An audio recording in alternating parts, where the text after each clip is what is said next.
Myanmar, apa Kamboja, apa kemana nggak tahu, saya bingung, Miss. Nyari anak saya di mana? Saya cuma pengen anak saya pulang, Miss. Suruh nengokin ibu saya yang udah sakit, Miss. Cuma itu doang.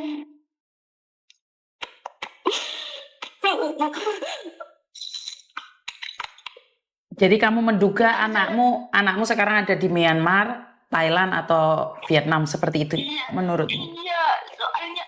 Soalnya sangat nyurigain gitu, Miss. Biasanya kalau kerja dia tuh pamitan. Nih katanya, Mamas kerja ya udah doain katanya udah. Terus ini mah nggak pamitan, nggak bawa salin, nggak bawa apa, Miss. Cuman dia bawa motor CTX sama BPKB apa tuh dibawa semuanya. Biasanya nggak pernah, Miss, nggak pernah dibawa itu BPKB apa. Terus kan ngomong, misalkan itu motor udah dijual nggak apa-apa, masalah motor bisa beli lagi, yang penting pulang. Mas sekarang tengokin emak, kasihan keadaannya kayak gimana kan tahu sendiri. Nangis mulu mikirin Mas nggak pulang, tapi dia tetap, Miss, kukuh nggak mau. Saya takutnya kayak gitu doang, Miss. Curiganya tuh dikirim ke sana. Kalau kerja ya syukur, cuman pingin lihat, coba video call, dia nggak mau, Miss. Sama pacarnya juga nggak mau, sampai pacarnya juga diblokir. Cuman takutnya gitu doang, Miss. Oke. Terus teman-temannya siapa? Ada yang tahu? Nggak ada temennya juga. Saya udah nanya ke temennya, udah telepon ke temennya, nggak ada semua. Nggak tahu katanya. Saya telepon nggak diangkat, tapi kalau di inbox apa itu respon, jawab, ngomongnya lagi kerja di mana. Intinya kerja, saya udah jauh kayak gitu, Miss.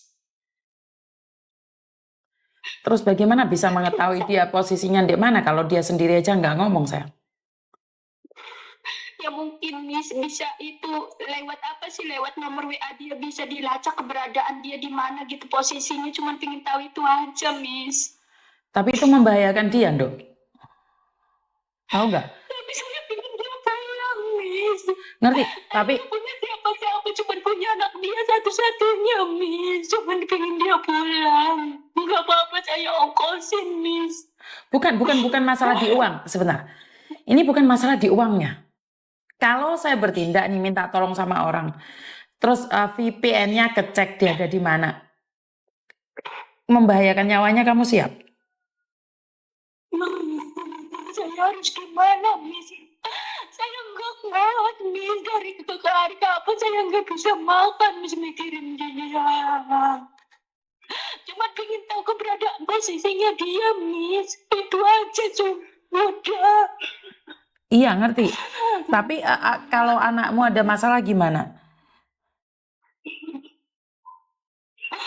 Saya bingung, nggak tahu harus ngapain, harus kemana, Miss. Ya Allah, ya Rabbi.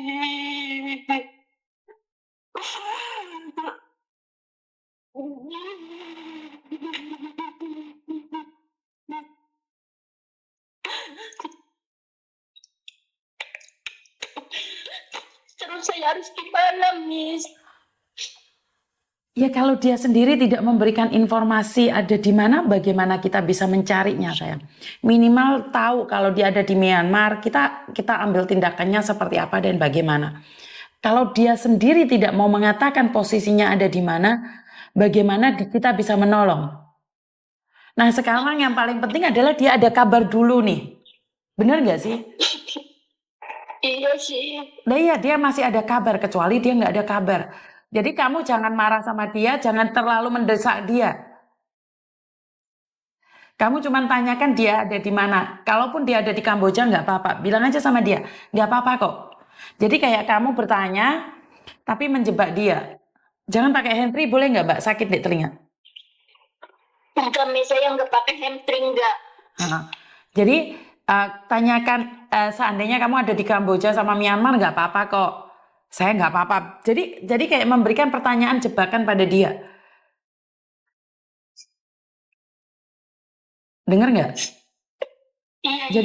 Jadi kamu jangan menyalahkan dia, posisi dia seperti apa. Kamu pulang lo tak bayarin ini itu. Jangan. Nanti dia malah semakin trauma. Karena bagaimana kalau dia benar-benar ada di Kamboja dan Myanmar, posisi dia HP-nya dicek sama atasan, dia disiksa. Paham nggak maksud saya? Iya, paham. Jadi saya takutnya dia memang sengaja pergi, dia tidak ada di Myanmar. Coba ngomong aja sih.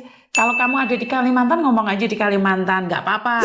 Atau kamu sekarang ada di Kamboja atau Myanmar. Nggak apa-apa deh, kamu mau kemana aja nggak apa-apa. Jadi kayak yang baca itu takutnya itu seniornya itu orang Indonesia dan ngebaca SMS-nya. Ngerti nggak maksud saya? Iya, ngerti. Jadi kalau mengatakan bahwa nggak apa-apa, jangan sombong. Ya udah kamu dek mana tak ongkosin, saya yang bayarin. Ini malah nanti anakmu jadi tahanan. Akhirnya kamu harus ngirim uang 150 juta, 200 juta, baru anakmu dikembalikan ke KBRI. Ngerti nggak? Iya, ngerti. Jangan ceroboh. Jangan mentang-mentang punya uang saya bayarin. Ini salah, mindset yang salah. Nanti giliran anakmu tidak bisa dikeluarkan dari tempat itu, kamu nangis lagi. Ngerti nggak? Iya, ngerti, Miss.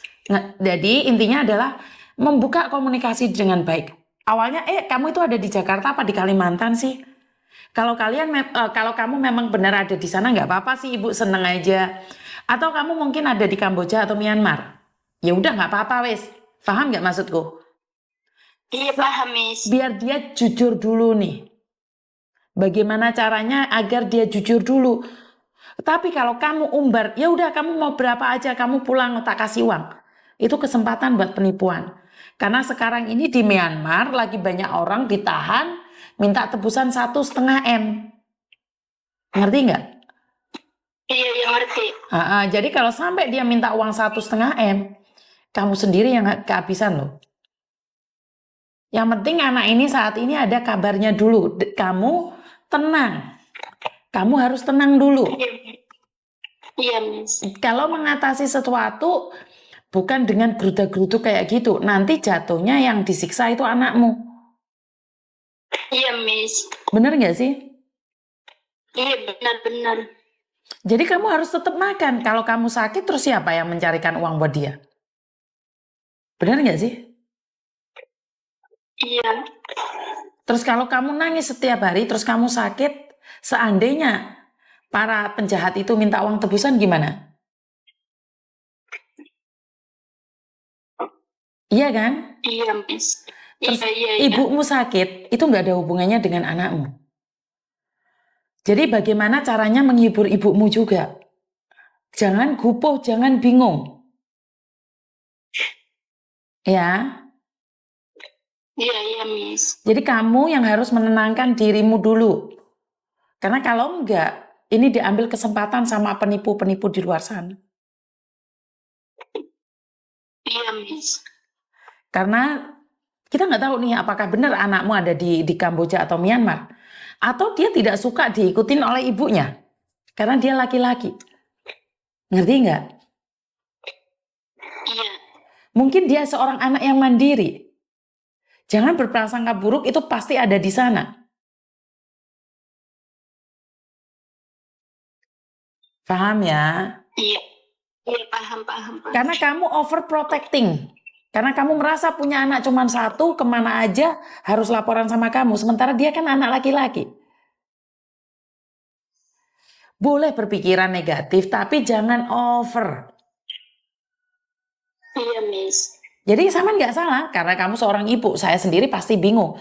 Tapi kalau kamu ngoyok, saya bayar Miss, yang penting anak saya ditemukan. Nah ini kesempatan orang-orang untuk nipu kamu.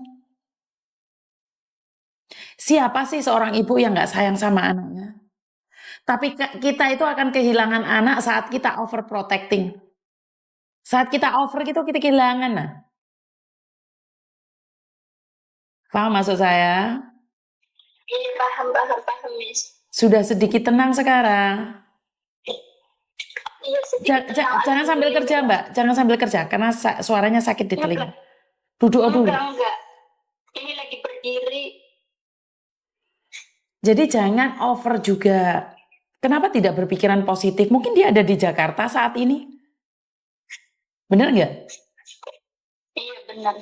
Iya, kalau pikirannya kayak gitu otomatis negatif terus. Akhirnya kamu sakit, akhirnya diinterminit. Sementara anakmu baik-baik saja.